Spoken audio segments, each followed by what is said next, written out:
Така е, Александра, ова е едно од најголемите, можеби, спортски случувања кога станува збор за кикбоксот во Македонија, европско првенство на кој што учествуваат 37 држави, а вкупно 1563 кандидати кои што се надпреваруваат во различни категории. Нешто повеќе околу самото европско првенство, веднаш до мене го имам директорот на Федерацијата на кикбоксот кај нас, Дејан Митровски. Добар ден, господине Митровски, за вас. Ајде да слушнеме каква е атмосферата. Вчера беше официјалното отворање на ова европско првенство.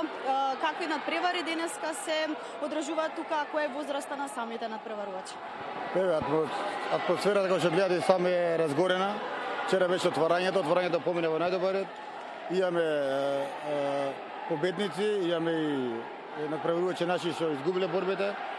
Имаме уште 3 дена ни предстоат од борбите, се надеваме дека Македонија ќе се закити со медал. Така, како се покажаа македонските надпреварувачи еве во вчерашниот ден на текот на надпреварите? Па се покажа одлично и пошто имаше период кога имаше контролни надпревари, имаме 4 државни надпревари.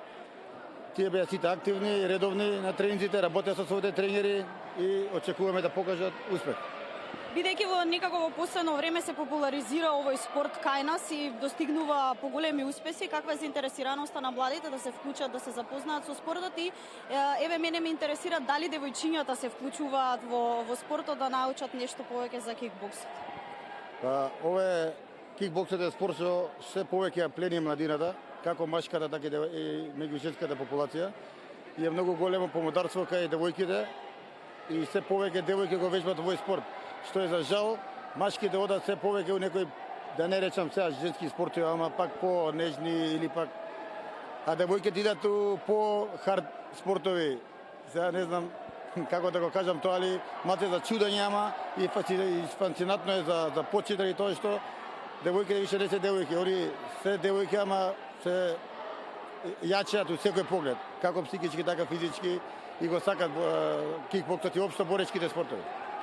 Велиме дека е помалку груп спорт, бидејќи има директни удари тука, меѓутоа ферплејот е секако крајната цел на овој надпревар. Има ли може случаеви кога од рингот заменуваат со некакви полесни или потешки повреди? Па да, има. Во секој спорт се присутни повредите, што од самиот надпревар, што од после ретроактивно. И имаме заштитени се борците, искусни се борците, си се пазат и едниот борец и другиот позад од двете страни. Лошо е кога има отскокнување од искуство, едниот ако е добар борец, другиот е лош борец и тогаш кога доаѓа до повреди, кој што послабиот борец не се заштитува. Уште да споменеме до кога трае европското првенство и еве која екипа до сега најдобро се покажа, односно која држава? Првенството борбите траат од 5 до 9. Првите 2 дена се квалификациите, вторите 2 дена се финалните борби, каде што се подобрите, тие се веќе подобри борби за гледање. Посакувам успешно европско првенство, се надевам дека македонската екипа ќе се покаже во најдобро светло. Така е како што споменавме, европското првенство од 5 до 9 во спортскиот центар Борис Трајковски, каде што учествуваат 37 држави, 1563 кандидати од најразлични земји се надпреваруваат во јуниорски и кадетски категории. Александра?